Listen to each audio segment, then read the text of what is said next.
বিশ্বের দ্বিতীয় বৃহত্তম অর্থনীতির দেশ চীনে বাংলাদেশের রপ্তানি এখন এক নতুন সম্ভাবনার দরজায় দাঁড়িয়ে।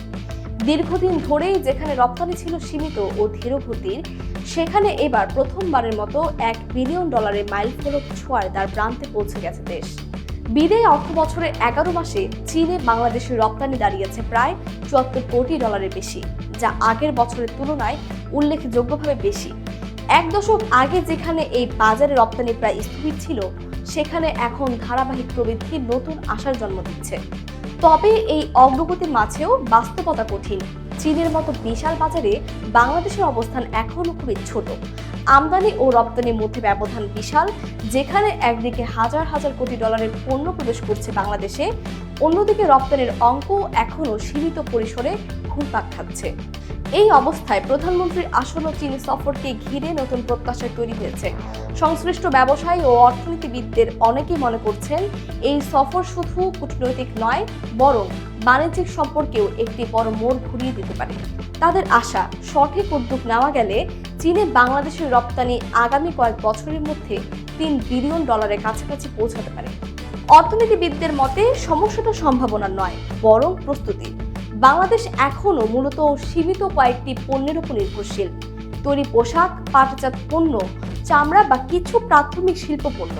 এই ঘেরাটোপের বাইরে চীনের চাহিদার সঙ্গে সামঞ্জস্যপূর্ণ নতুন পণ্য খুব কমই তৈরি হয়েছে। অথচ চীন একটি অত্যন্ত বৈচিত্র্যময় ও প্রযুক্তি নির্ভর আমদানিকারক বাজার।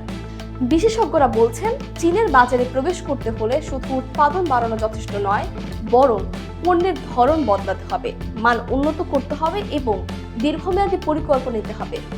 অপ্রচলিত কিন্তু সম্ভাবনাময় খাতগুলো যেমন কৃষি পণ্য, হালকা শিল্প, বিশেষায়িত পণ্য এবং নতুন প্রযুক্তি নির্ভর উৎপাদনকে সামনে আনতে হবে।